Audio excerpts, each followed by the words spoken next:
Il existe un autre mystère inexpliqué chez l'homme dans le domaine médical. C'est l'effet placebo. Celui-ci plaidera une fois de plus en faveur d'un processus spirituel de guérison en chacun de nous. Face au processus psychosomatique conduisant à la maladie, il existe également chez l'homme un processus universel de guérison. Et nous verrons qu'il s'agit, là encore, d'une question de foi. Voici un message des anges. Comprendre l'effet placebo devient ennemi pour l'homme. La foi est placebo. Dieu est placebo.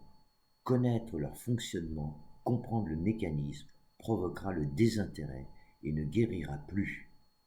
Placebo est la foi. Placebo est Dieu. Y croire, c'est guérir.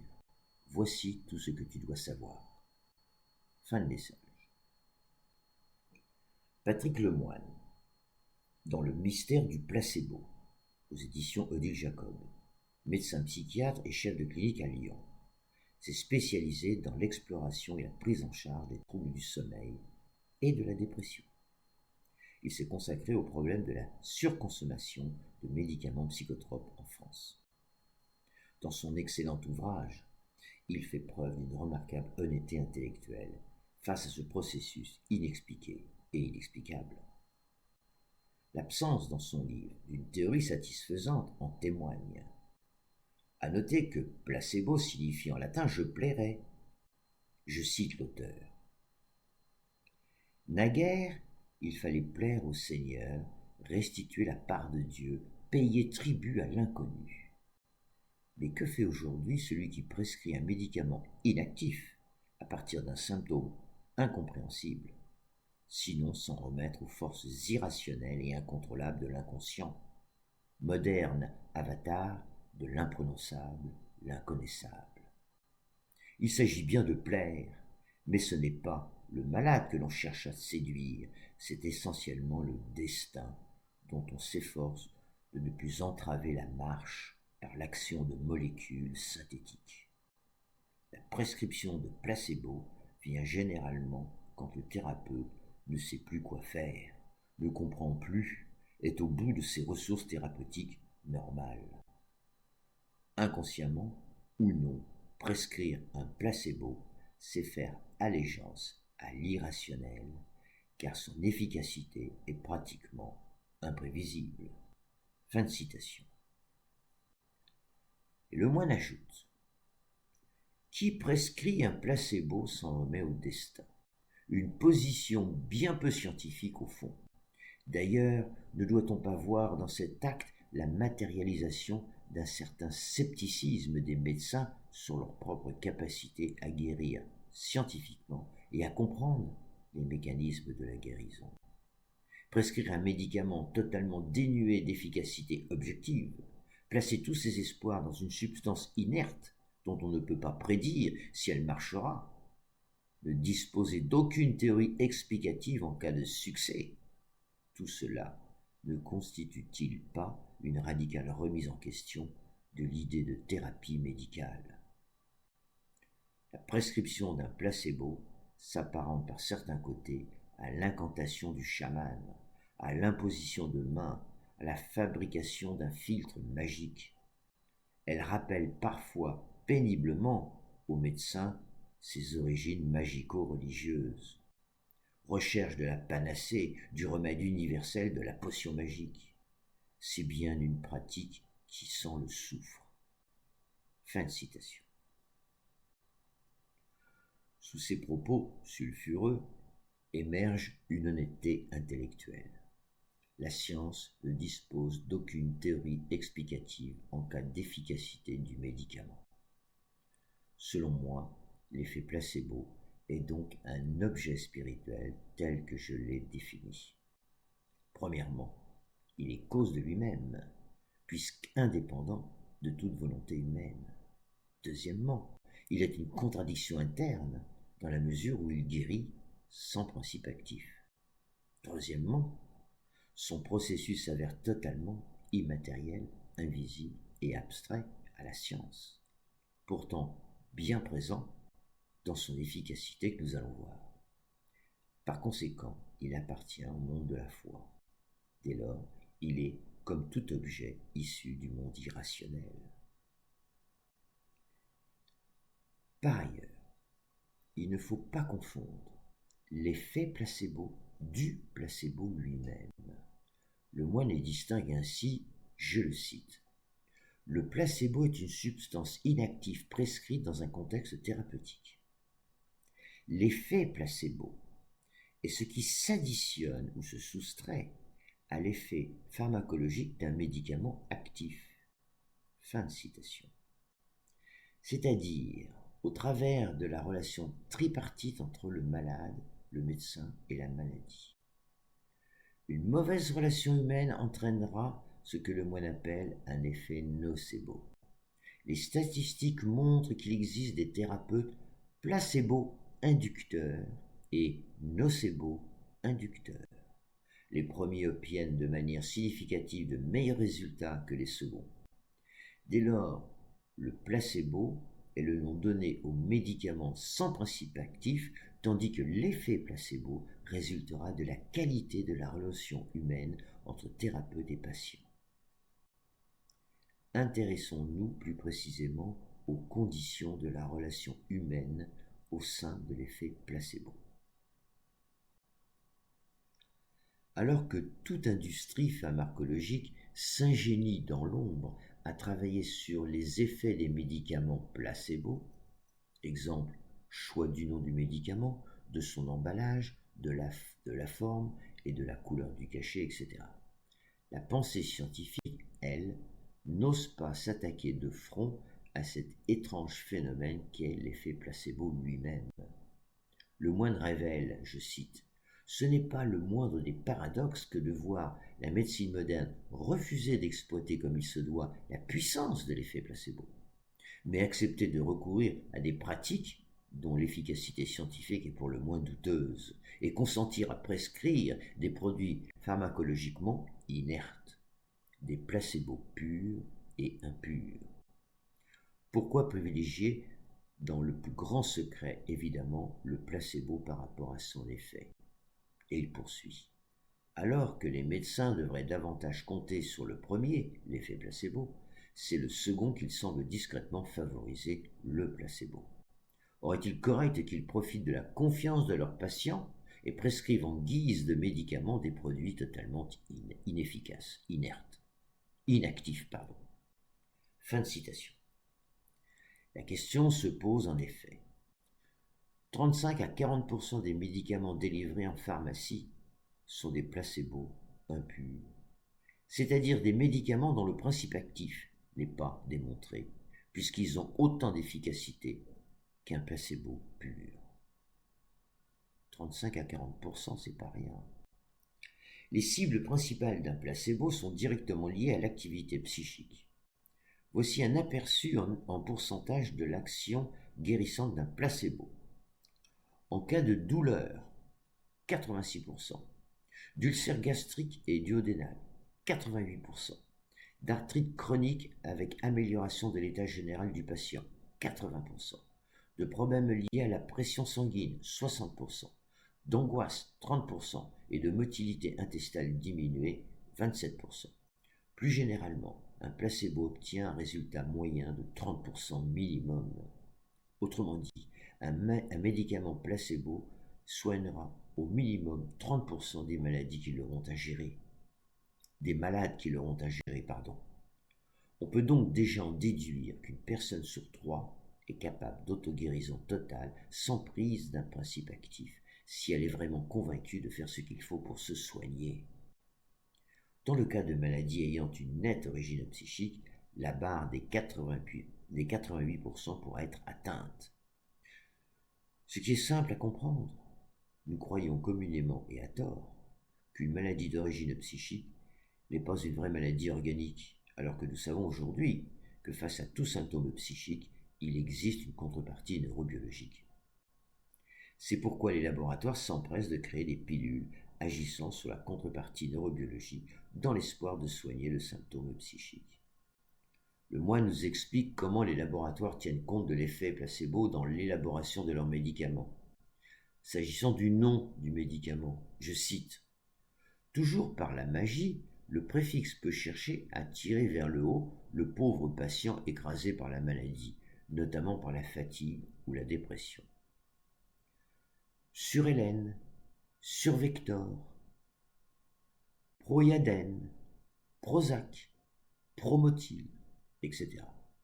L'une des plus grandes trouvailles reste sans conteste l'ascensil, véritable ascenseur vers le mieux-être. Sa taille, sa couleur, son aspect, bi- ou quadrisécable, ou son goût sont agissants. Rappelons qu'un placebo impur est un vrai médicament, parce qu'il contient un principe actif, mais dont l'efficacité ne dépasse pas celle d'un placebo pur. Ensuite, on trouve le rituel de prescription, force de l'ordonnance, avec son écriture illisible, la solennité de la consultation, et du prix des choses. Un traitement qui ne coûte rien ne vaut rien. Mais toujours selon le moine, il est pourtant un facteur plus important encore que le statut du prescripteur et l'aspect financier de la transaction. C'est l'attitude générale du praticien et du malade. L'attention portée et la croyance dans ce qui est prescrit sont tout simplement fondamentales. Fin de citation. Le pouvoir de convaincre du médecin et la puissance de conviction du décorum, diplôme, spécialisation, ancienneté, créent une alchimie très personnelle dans la rencontre tripartite patient, médecin et maladie. Le moine parle de placebo-sensibilité du patient. Alors voyons les 3 conditions de la relation placebo. Première condition, la vertu théologale de la foi. Nous sommes donc en présence de 3 croyances distinctes mais travaillant dans l'unité. La foi dans le médicament, la foi dans le thérapeute et la foi du patient en quelque chose qui le rend placebo-sensible. Mais qu'est-ce que la foi en une substance ? Cette substance médicamenteuse a été tirée de la nature, puis transformée et testée par l'homme de science. Ce médicament va me donner vie ou redonner vie à une partie de mon organisme. Nous sommes donc face à la confiance en la vie, en sa vie. Or, faire confiance à sa vie, c'est accepter à nouveau sa vie. C'est espérer et croire en sa vie. Bref, c'est aimer sa vie. Cela, la science le sait, renforce nos défenses immunitaires. À l'inverse, si j'accepte mal ma vie, car je ne l'aime pas vraiment, mon système immunitaire baissera la garde jusqu'à s'en rendre malade parfois. Qu'en est-il de la foi en son thérapeute ? C'est la même chose. Lorsqu'il est supposé être compétent, l'homme de science me redonnera confiance en la vie au travers de notre relation thérapeutique. Il sera placebo-inducteur. En effet, comment suivre un thérapeute nocebo-inducteur, médecin en qui nous n'aurions pas confiance ? Quand le patient est placebo-sensible, il a foi en sa vie, en la vie qui l'anime, en la vie qui va le guérir. En ce sens, le patient placebo-sensible est un optimiste. Il tient plus à la vie que le patient nocebo-sensible, qui, lui, n'y croit plus ou pas assez.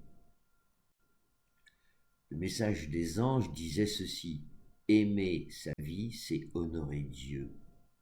Autrement dit, plaire, placebo, à Dieu, c'est aimer sa vie. C'est retrouver confiance en elle, c'est espérer à nouveau. En conséquence, s'appuyant sur des faits expérimentaux, nous pouvons donc confirmer l'existence d'un processus apparenté à la foi. Nous sommes donc face à 2 faits expérimentaux avérés: la guérison miraculeuse par l'effet placebo et sa condition, la foi, sur 3 niveaux: thérapeute, patient et thérapie. En ce sens, la foi en sa vie provoque un effet similaire à la foi en Dieu. Là encore, il n'y a pas de différence de nature en soi, c'est seulement l'objet qui diffère.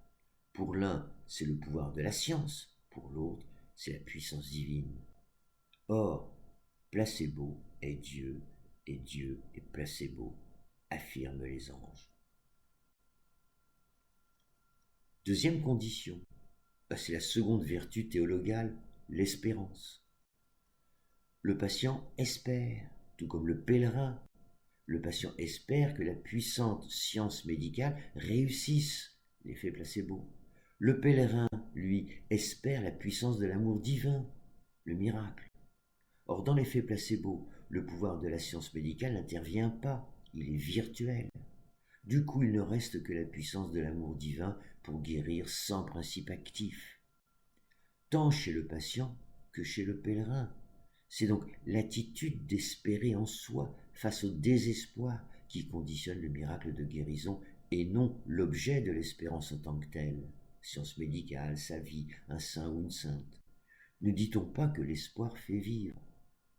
Qu'est-ce que l'espérance, sinon le fait de reconnaître sa propre impuissance face à un événement attendu? Espérer, c'est attendre, par miracle, une issue positive. C'est se remettre à Dieu ou à autrui. Je cite Patrick Lemoine. Accepter qu'un autre vous soigne, c'est accepter la dépendance et l'aliénation. L'effet placebo n'est-il finalement que le stigmate de l'aliénation subie et acceptée? Fin de citation. Et c'est précisément ce type de relation qui s'installe face à un médecin placebo-inducteur.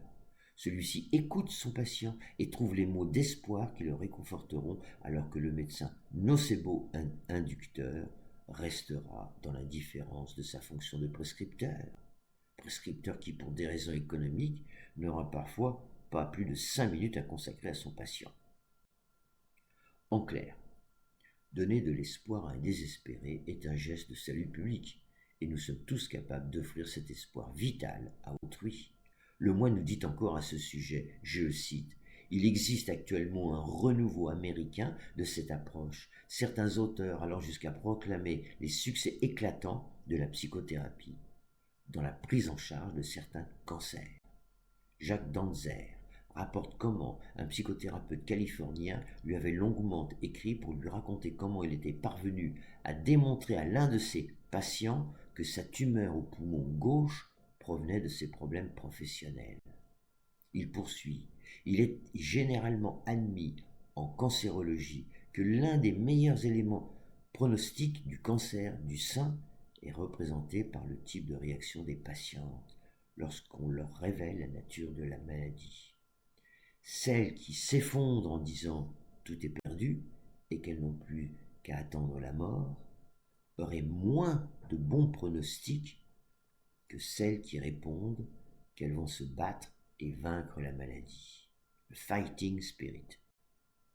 Galien ne soutenait-il pas déjà que le cancer du sein frappe davantage les femmes mélancoliques que les femmes sanguines? Fin de citation. Troisième condition, la dernière vertu théologale, l'amour au sens de charité.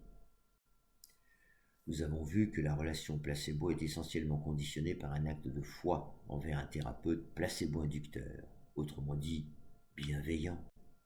Or la bienveillance consiste à faire acte d'amour charitable envers un être vivant, une personne humaine ou un animal. Nous avons vu la relation entre Josh et Mabel avec David Sarang-Schreiber. En ce sens, la bienveillance incarne concrètement au quotidien l'idéal de l'amour. J'emploie l'expression amour charitable dans son sens le plus noble, à savoir l'amour qui donne gratuitement, à l'image de l'amour maternel ou au niveau collectif, celui d'un Gandhi, Mère Teresa ou Sœur Emmanuel.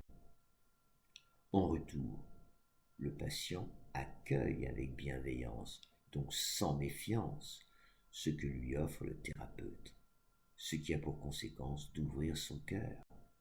Patrick Lemoine raconte, au XVIIe siècle, au carrefour de la chimie, qui signifie chimie de Dieu, et de la chimie moderne, il évoque l'iatrochimiste Jean-Baptiste Van Helmont, figure emblématique de la chimie, qui utilisait sa science spirituelle pour guérir.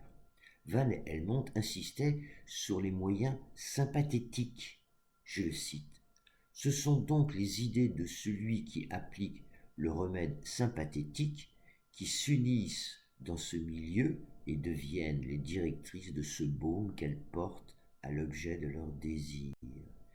Car c'est de là qu'il arrive que cette poudre sympathétique opère bien plus heureusement quand elle est appliquée par la main d'un homme que par la main d'un bien plus efficace lorsqu'il estoie accompagné d'un amoureux désir et d'un soin charitable de faire le bien. Bon, le moine commente, ça va être plus clair. Non seulement l'habilité de la main du médecin, et c'est bien compréhensible, modifie l'efficacité du traitement, mais les idées de ce dernier, sa compassion et même son amoureux désir permettent de diriger l'action du baume. C'est là le fondement même de l'effet placebo, en ce qui concerne l'influence de la personnalité et l'attitude du médecin. C'est aussi le fondement de ce que Freud appellera un peu plus tard le contre-transfert. Fin de citation.